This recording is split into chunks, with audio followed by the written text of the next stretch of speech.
Failure ಆಗಿದೆ. ಸಹಕಾರ ಅನ್ನೋದು ಪ್ರತಿಪಕ್ಷಗಳಿಂದ ಲಭ್ಯ ಆಗಿಲ್ಲ. ಜನರ ಮನಸ್ಸಲ್ಲಿ ಏನಾಗಿದೆ ಈಗ? 74 ಕೋಟಿ ಪುರುಷರಿದ್ದಾಗ 70 ಕೋಟಿ ಮಹಿಳೆಯರಿದ್ದಾರೆ. ಇವತ್ತು ಜನಪ್ರತಿನಿಧಿಗಳು ಸೋಕಾಲ್ಡ್ ಅಂತ ಕರೆಸ್ಕೊಳ್ಳೋದ್ರಲ್ಲಿ ಅವ್ರು ಅಷ್ಟರ ಮಟ್ಟಿಗೆ ದೊಡ್ಡ ದೊಡ್ಡ ಶಾಸಕರು ಸಂಸದರಾಗಿದ್ದಾರೆ ಅನ್ನೋದಾದರೆ ಮಹಿಳೆಯರ ಪಾತ್ರ ಡೆಫಿನೆಟ್ಲಿ ಇದ್ದೇ ಇದೆ. ಅವರಿಗಾಗಿರುವಂಥ ಅನ್ಯಾಯ ಅಂತ ಮಹಿಳೆಯರು ಅಂದ್ಕೊಂಡಿದ್ದಾರೆ. ನೋಡಿ, ಇದು ಭಾರತದ ಜನರಿಗೆ ಎಲ್ಲರಿಗೂ ಗೊತ್ತಿರತಕ್ಕಂಥದ್ದು. ಈಗಾಗಲೇ ಸ್ಥಳೀಯ ಸಂಸ್ಥೆಗಳಲ್ಲಿ 33% ಮಹಿಳಾ ಮೀಸಲಾತಿ ಇದೆ. ಈಗ ಎಲ್ಲ ಸ್ಥಳೀಯ ಸಂಸ್ಥೆಗಳಲ್ಲೂ 33% ಮಹಿಳೆಯರು ಆಲ್ರೆಡಿ ಶಾಸನಬದ್ಧವಾಗಿ ಕೆಲಸವನ್ನು ನಿರ್ವಹಿಸ್ತಾ ಇದ್ದಾರೆ. ಈಗ ಪ್ರಶ್ನೆ ಇರತಕ್ಕಂತಹದ್ದು ಇದು MLA ಮತ್ತು MP ಗಳಿಗೆ ಮಾತ್ರ ಕೊಡುವಂತಹ ಮೀಸಲಾತಿ. ಅದು ಜನರಿಗೆ ನಾವು ತಿಳುವಳಿಕೆ ಕೊಡಬೇಕಾಗಿರ್ತಕ್ಕಂಥದ್ದು. ಈಗ ಈ ಮೀಸಲಾತಿಯನ್ನು ಕೊಡ್ತಾ ಇದ್ದಾರೆ, ಇದು ಎಂಟೈರ್ ಸಿಸ್ಟಮ್ಗಲ್ಲ, ಕೇವಲ MLA ಮತ್ತು MP ಗಳ ಒಂದು ಸ್ಥಾನಗಳಿಗೆ 33% ಕೊಡಬೇಕು. ನಮ್ಮ ಎಲ್ಲ ನಾವು ಇದನ್ನ 33 ಅಲ್ಲ 50% ಕೊಟ್ಟರು ಸಹ ನಾವು ಸ್ವಾಗತಾರ್ಹ ಮಾಡ್ತೀವಿ. ನಾವು ಎಲ್ಲ ಪಕ್ಷಗಳು, ವಿರೋಧ ಪಕ್ಷಗಳಾಗಿರ್ಬೋದು, ನಾವು ಆಮ್ ಆದ್ಮಿ ಪಾರ್ಟಿ ಆಗಿರ್ಬೋದು, ನಾವು ಅದನ್ನ ಸ್ವಾಗತ ಮಾಡ್ತಾ ಇದ್ದೀವಿ. ಆದರೆ 2023ರಲ್ಲಿ ಇವರೇ ಒಂದು ವಿಧೇಯಕವನ್ನು ಮಂಡಿಸಿ ಅದು ಆಲ್ರೆಡಿ ರಾಷ್ಟ್ರಪತಿಗಳ ಮುಂದೆ ಇದ್ದು ಇದನ್ನು ಸರಿಪಕ್ವವಾಗಿ ಮಾಡಿಲ್ಲ. ಪರಿಪಕ್ವವಾಗಿ ಮಾಡಿ ಅದನ್ನ ಮೀಸಲಾತಿಯನ್ನು ಘೋಷಣೆ ಮಾಡಬಹುದಾಗಿತ್ತು. 2024ರಲ್ಲೇ ನೀವು ಮೀಸಲಾತಿ ಘೋಷಣೆ ಮಾಡಿದ್ರೆ ಯಾರು ಕೇಳ್ತಾ ಇದ್ರು? ಯಾರು ನಿಮ್ಮನ್ನು ತಡಿತಾ ಇದ್ರು? ಅವ್ರು 2/3 ಆಫ್ ದಿ ಮೆಜಾರಿಟಿ ನೀವು ತಗೊಂಡಿದ್ರಿ. ಅದನ್ನ ಹಾಗೆ ಮುಚ್ಚಿಟ್ಟು ಇವತ್ತು ಪಂಚರಾಜ್ಯ ಚುನಾವಣೆ ನಡೀತಾ ಇದೆ. ಎಲ್ಲರೂ ಸಹ 5 ರಾಜ್ಯಗಳಲ್ಲಿ, ದೊಡ್ಡ ದೊಡ್ಡ ರಾಜ್ಯಗಳಲ್ಲಿ ಚುನಾವಣೆ ನಡೀತಾ ಇರ್ತಕ್ಕಂಥ ಸಂದರ್ಭದಲ್ಲಿ ನೀವು ಏಕಾಏಕಿ ಒಂದು ಸ್ಪೆಷಲ್ ಅಧಿವೇಶನವನ್ನು ಕರೆದು ತರಾತುರಿಯಲ್ಲಿ ಮಾಡುವಂತಹ ಅವಶ್ಯಕತೆ ಏನಿತ್ತು?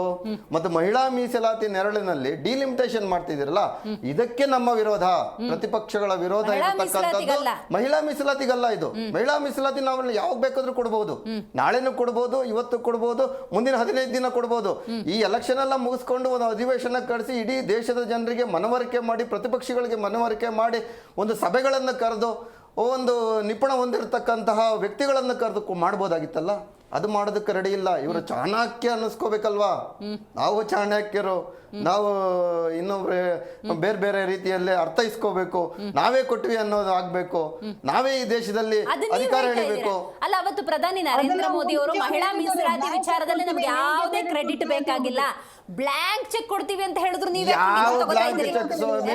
ಒಬ್ಬ ಪ್ರಧಾನ ಮಂತ್ರಿ ಹೊರಗಡೆ ಬರಬೇಕು ಅಂದ್ರೆ ಮೇಕಪ್ ಹಾಕೊಂಡು 20 ಜನರ ಕ್ಯಾಮ್ರಾಗಳನ್ನು ಇಟ್ಕೊಂಡು ಕ್ಯಾಮ್ರಾಗಳನ್ನು ಶೂಟ್ ಮಾಡಿಸಿ ಆ ವಿಡಿಯೋಗಳನ್ನು ಬಿತ್ತರ ಮಾಡುವಂತಹ ಪ್ರಧಾನಮಂತ್ರಿ ನಮ್ಮ ದೇಶದಲ್ಲಿ ಕೂತಿರ್ಬೇಕಾದ್ರೆ ಕ್ರೆಡಿಟ್ ತಗೊಳ್ಳಲ್ಲ ಅಂತ ಹೇಳೋದು ಹುಚ್ಚುತನದ. ಯಾರಾದ್ರೂ ಹುಚ್ಚರು ಕೇಳಿಸ್ಕೋಬೇಕು.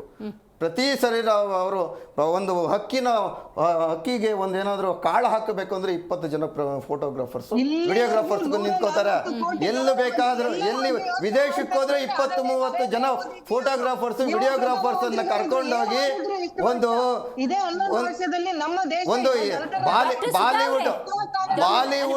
ಬಾಲಿವುಡ್ ನಟನ ರೀತಿ ನಡ್ಕೋತಾರೆ.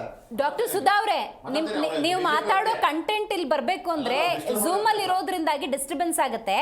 ನಾನು ಹೇಳ್ತೀನಿ ಇವಾಗ ಮಾತಾಡಿ ಅಂತ ಹೇಳ್ತೀನಿ, ಅವಾಗ ಮಾತಾಡಿದ್ರೆ ನಿಮ್ ಕಂಟೆಂಟ್ ನನಗೆ ರೀಚ್ ಆಗುತ್ತೆ.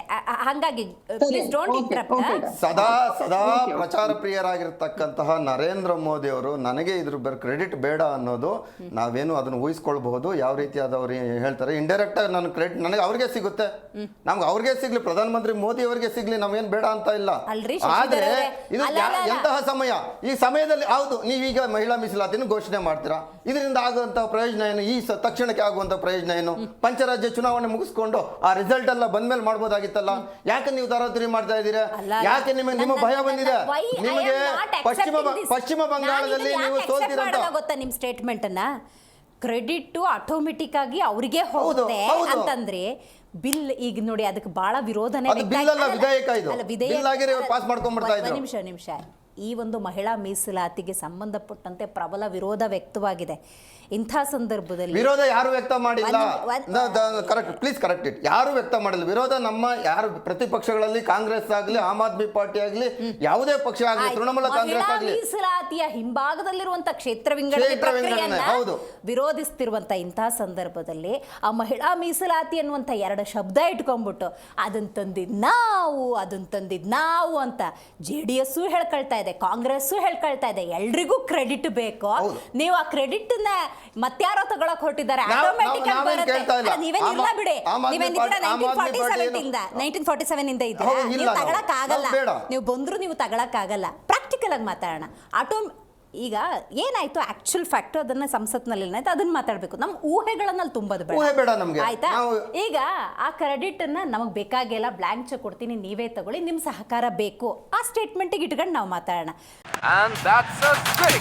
When boys hit a 6, you get 66% off. Watch the match. ಕೊಡ್ತೀನಿ, ನೀವೇ ತಗೊಳ್ಳಿ, ನಿಮ್ ಸಹಕಾರ ಬೇಕು, ಆ ಸ್ಟೇಟ್ಮೆಂಟ್ ಇಟ್ಕೊಂಡು ನಾವು ಮಾತಾಡೋಣ. ಕ್ರೆಡಿಟ್ ಆಟೋಮೆಟಿಕ್ ಆಗಿ ಅವ್ರಿಗೆ ಹೋಗುತ್ತೆ ಅನ್ನೋ ವಾದ ಮಾಡ್ತಾರಲ್ಲ. ಮಹಿಳಾ ಮೀಸಲಾತಿ ಅನ್ನೋ 2 ಶಬ್ದ ಪ್ರಯೋಗ ಆಯಿತು ಅನ್ನೋದಕ್ಕೆ ಇವರು ಮಾತಾಡಿದ್ರು, ಅದನ್ನ ತಂದೋರು ನಾವು. JDSನವ್ರು ಮಾತಾಡ್ತಾ ಇದ್ದಾರೆ, ದೇವೇಗೌಡರನ್ನ ಎಲ್ರಿಗೂ ಕ್ರೆಡಿಟ್ ಬೇಕು. ದುರುದ್ದೇಶ ಇಟ್ಕೊಂಡು ಮಾಡತಕ್ಕಂಥ ಎಲ್ಲ ಕೆಲಸಗಳನ್ನು ನಾವು ಎಲ್ಲ ಪಕ್ಷಗಳು ವಿರೋಧಿಸಬೇಕು, ಈ ದೇಶದ ಪ್ರಜೆಗಳು ವಿರೋಧಿಸಬೇಕು. ಇಲ್ಲ ಅಂದ್ರೆ ಇದೇ ರೀತಿಯಾದಂತಹ ಕೆಲಸಗಳು ಮಾಡಿ ಹುಚ್ಚಾಟ, ಇದು ಹುಚ್ಚಾಟ ಅಂತ ಹೇಳ್ಬೋದು. ಎಲೆಕ್ಷನ್ ಇಟ್ಕೊಂಡು ಯಾಕೆ ಮಾಡ್ತಾ ಇದ್ದೀರಾ? ಎಲೆಕ್ಷನ್ ಮುಗಿಸ್ ಮಾಡ್ಕೊಳ್ಳಿ. ಡಿಲಿಮಿಟೇಷನ್ ಇದು ಪರಿಧಿಯಲ್ಲಿ ಆಗ್ತಾ ಇದ್ದೀರಾ? 2 ಒಟ್ಟಿಗೆ ವಿಧೇಯಕಗಳನ್ನು ಒಟ್ಟು ಮಾಡಿದ್ದೀರಾ? ಒಂದು ಮಹಿಳಾ ಮೀಸಲಾತಿಯನ್ನು ಸಪರೇಟ್ ಮಾಡ್ಕೊಳ್ಳಿ, ಡಿಲಿಮಿಟೇಷನ್ ಸಪರೇಟ್ ಮಾಡ್ಕೊಳ್ಳಿ. 2021 ಸೆನ್ಸಸ್ ಮಾಡಲಿಲ್ಲ, 2021 ಕೋವಿಡ್ ಅಂತ ಹೇಳಿದ್ರೆ 2022 ಏನಾಗಿತ್ತು, 2023 ಏನಾಗಿತ್ತು, 2024 ಮತ್ತೆ ಚುನಾವಣೆ ನಡೆಸ್ಕೊಂಡ್ರಲ್ಲ ನೀವು.